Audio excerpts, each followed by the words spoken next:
ఆంధ్రప్రదేశ్లో ఎన్నికలకు ముందు మీసాలు మెలేసి తొడలు కొట్టిన మాజీ మంత్రి అనిల్ కుమార్ యాదవ్ ఫలితాల తర్వాత పత్తా లేకుండా పోయారు. చంద్రబాబుతో పాటు పవన్ కళ్యాణ్పై విరుచుకుపడిన ఆ ఫైర్ బ్రాండ్ నేత సడన్గా సైలెంట్ అయిపోయారు. ఫలితాలు వచ్చిన రోజు నుండి ఆయన అజ్ఞాతంలోకి వెళ్ళిపోవడం ఇక్కడ హాట్ టాపిక్గా మారింది. 10 ఏళ్లు ఎమ్మెల్యేగా, దాదాపు 3 ఏళ్లు మంత్రిగా పనిచేసిన ఆ సారు ఇప్పుడు ఇంతకాలం తనకు అండగా ఉన్న అనుచరులకు కూడా అందుబాటులో లేరట. దాంతో ఆయన పొలిటికల్ ఫ్యూచర్పై రకరకాల ఊహాగానాలు చెలరేగుతున్నాయి. డీటెయిల్స్ ఈ స్టోరీలో.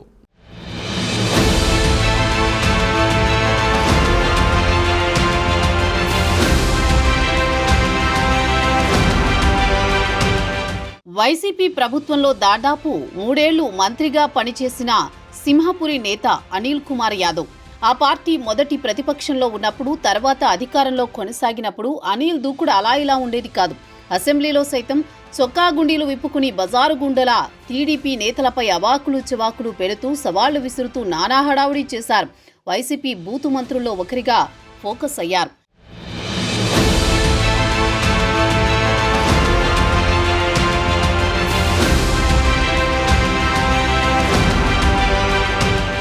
అనిల్ కుమార్ యాదవ్ అనూహ్యంగా రాజకీయాల్లోకి వచ్చిన నేత. తన చిన్నాన్న మరణంతో ఆయన రాజకీయ వారసుడిగా పాలిటిక్స్లోకి వచ్చారు. అప్పట్లో ఆనం ఫ్యామిలీ ఆశీస్సులతో నెల్లూరు కార్పొరేటర్గా గెలిచారు. నెల్లూరు సిటీ రాజకీయాల్లో మొదటి నుంచి రెడ్డి సామాజిక వర్గం పెత్తనమే నడిచేది.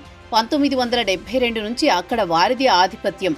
అయితే 2014, 2019 ఎన్నికల్లో సీన్ మారింది. వైసీపీ నుంచి బీసీ వర్గానికి చెందిన అనిల్ కుమార్ యాదవ్ 2 సార్లు ఎమ్మెల్యేగా గెలిచారు. వైసీపీ హయాంలో మొదటి టర్మ్ మంత్రిగా పనిచేశారు.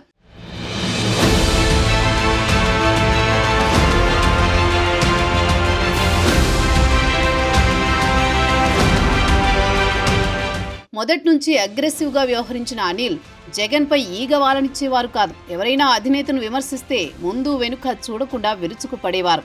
అన్నకు నమ్మిన బంటునంటూ ప్రచారం చేసుకున్నారు. ఆ దూకుడుతోనే జగన్ దగ్గర నుంచి మార్కులు కొట్టేసి జిల్లాలో సీనియర్ నేతలు కీలకంగా ఉన్నప్పటికీ జగన్ కేబినెట్లో స్థానం దక్కించుకోగలిగారు. మంత్రిగా బాధ్యతలు చేపట్టిన తర్వాత ఆయన ధోరణి పూర్తిగా మారిందని ఆయన సన్నిహితులు చెబుతుంటారు.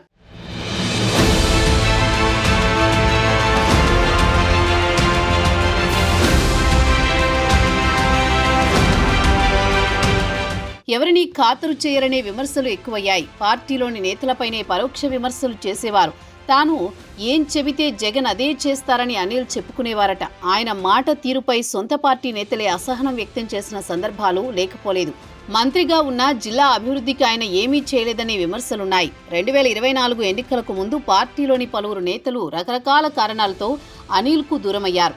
అయినా బీసీ సామాజిక వర్గం యూత్లో మంచి ఫాలోయింగ్ ఉండడంతో జగన్ కూడా అనిల్ని బానే ప్రోత్సహించారు. మంత్రిగా ఉన్నప్పుడు నెల్లూరు జిల్లా పరిధులు దాటి ఓవర్ యాక్షన్ చేసిన ఆయన ఓ రకంగా చెప్పాలంటే తన గొయ్యి తానే తవ్వుకున్నారంటారు. నెల్లూరు సిటీ ఎమ్మెల్యేగా 2 సార్లు పనిచేసిన అనిల్ సొంత పార్టీలోనే అందరికీ శత్రువయ్యారు. తన తర్వాత జిల్లా నుంచి మంత్రి పదవి దక్కించుకున్న కాకాని గోవర్ధన్ రెడ్డితో విభేదాలు, ప్రస్తుత టీడీపీ నెల్లూరు ఎంపీ వేమిరెడ్డి ప్రభాకర్ రెడ్డి వైసీపీలో ఉన్నప్పుడు ఆయనతో గ్యాప్ వంటివి మూడోసారి అనిల్కు నెల్లూరు సిటీ టికెట్ దక్కకుండా చేశాయి.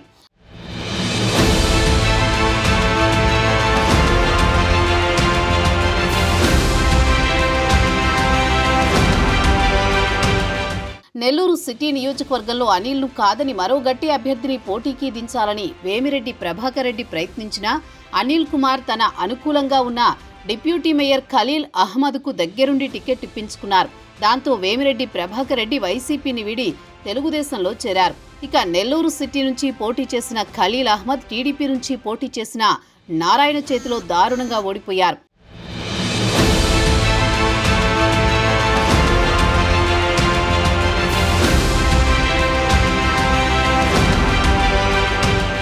అసలు టిక్కెట్ల కేటాయింపు సమయంలోనే అనిల్కు టికెట్ రాదనే ప్రచారం జోరుగా సాగింది. అయితే అంత సీన్ లేదు, తనకెవరూ అడ్డుకోలేరని అనిల్ ఘాటుగా రియాక్ట్ అయ్యారు. ప్రత్యర్థి నారాయణ గెలిస్తే రాజకీయాల నుంచి తప్పుకుంటారని కూడా సవాల్ విసిరారు. అయితే ఎన్నికల సమయంలో ఆ ప్రచారమే నిజమైంది.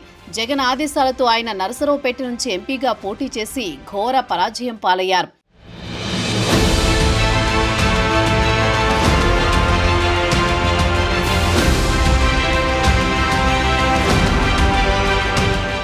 గెలవకపోతే రాజకీయ సన్యాసం తీసుకుంటానని నెల్లూరులో సవాల్ చేసిన అనిల్ రిజల్ట్ తర్వాత ఏమైంది మీ రాజకీయ సన్యాసం అని అడిగితే తన సవాల్ని ప్రత్యర్థులు తీసుకోలేదని కవర్ చేసుకునే ప్రయత్నం చేశారు.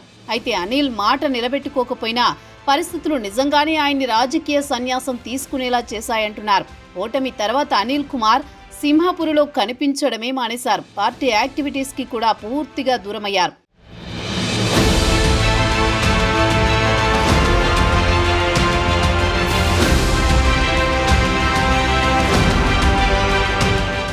ఏమైపోయారా అని ఆరా తీస్తే ఆయన నెల్లూరు నుంచి చెన్నైకి ఫ్యామిలీ షిఫ్ట్ చేశారని తెలిసింది. అక్కడ ఆయనకి కొన్ని బిజినెస్లున్నాయట. హైదరాబాద్లో కూడా వ్యాపారాలు ఉన్నాయని వాటిని ఫుల్ టైం చూసుకుంటున్నారని చెబుతున్నారు. అప్పుడప్పుడు నెల్లూరుకు వస్తున్నా తన సన్నిహితులతో మాట్లాడి చాటుగా వెళ్లిపోతున్నారు తప్ప పెద్దగా బయటకు ప్రొజెక్ట్ కావడం లేదంటున్నారు. ఈ వ్యవహారం అంతా చూస్తూ మా Anil bro political career close అయిందని రాజకీయ సన్యాసం తీసేసుకున్నారని సింహపురిలోని ఆయన పాత అనుచరులు ప్రచారం చేస్తున్నారు.